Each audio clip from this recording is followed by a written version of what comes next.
Alors GECO, c'est une entreprise de l'économie sociale et solidaire qui est spécialisée dans la collecte et la valorisation des déchets de la restauration.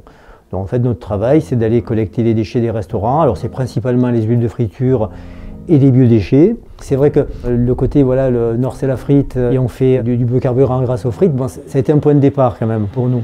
Concrètement, les huiles de friture, on les collecte, on les ramène ici sur le site, on les nettoie.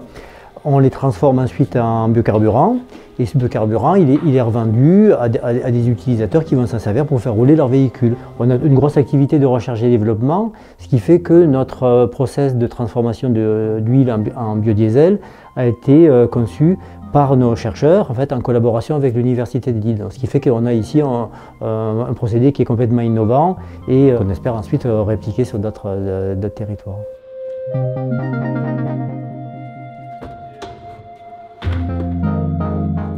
On voulait créer une entreprise avec un véritable projet social, donc qui n'est pas qu'une vocation à gagner des sous, mais qui est une vocation environnementale et aussi le volet social, avec l'objectif d'avoir une entreprise dans laquelle il y a une vraie démarche de coopération dans l'entreprise. Donc c'est pour ça que depuis le début de GECO, on travaille toujours avec des entreprises d'insertion, avec des territoires zéro chômeur, et que nous sommes nous-mêmes devenus une entreprise d'insertion.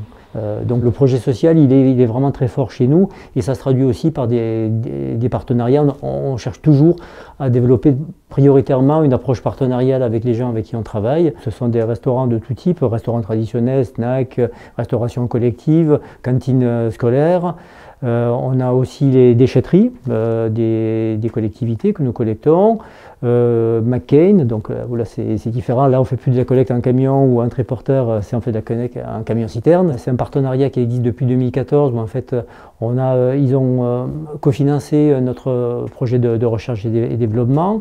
Parce qu'ils avaient vraiment la volonté qu'il y ait une filière qui se crée en région pour valoriser les huiles de friture et notamment les leurs sur des filières un circuit plus court et en filière biocarburant. Ensuite, on pourrait dire que le restaurateur, c'est notre fournisseur de matières premières, puisqu'on va chercher leurs huiles de friture ou leurs biodéchets. Sauf que nous, on ne fait pas que aller chercher de la matière, en fait, on leur apporte un service qui est la valorisation de leurs déchets, puisqu'ils ont d'une part obligation de faire le tri et de faire valoriser leurs déchets, et qui leur assure la traçabilité que leurs déchets va vraiment être valorisé sur une filière qui est agréée et qui est conforme à la réglementation et qui va vraiment dans le sens du développement durable. Donc, mais effectivement, on a tout un ensemble de clients sur la région. On a plus de 2000, maintenant on a 2200 clients.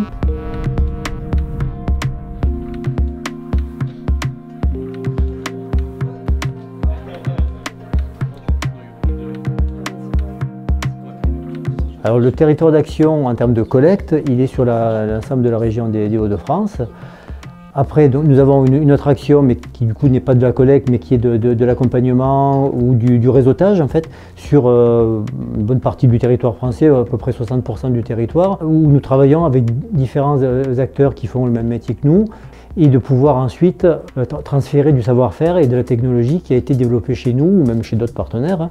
Donc de pouvoir mutualiser ce savoir-faire-là, d'être plus nombreux, plus forts par rapport à des concurrents, être force de proposition et un peu de lobbying finalement par rapport aux autorités, à la réglementation, répondre à des appels d'offres nationaux de grands comptes comme McDonald's, Burger King, des choses comme ça, et donc grandir ensemble, avancer, devenir plus pro et créer de l'emploi et de l'impact environnemental. Alors le modèle économique de l'entreprise, alors il y a l'activité commerciale donc, où on vend des prestations de collecte de déchets pour les biodéchets, où nous valorisons les huiles de friture sur le marché du biocarburant. Ce sont les principales entrées économiques de l'entreprise.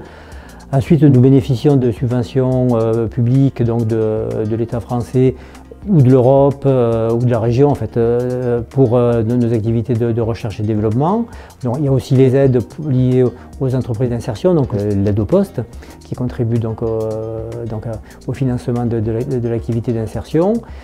Et donc, je dirais que ce sont les principales sources qui permettent finalement de constituer le modèle économique de l'entreprise et de faire qu'elle soit pérenne et qu'elle puisse se développer, investir dans l'outil de production et créer de l'emploi.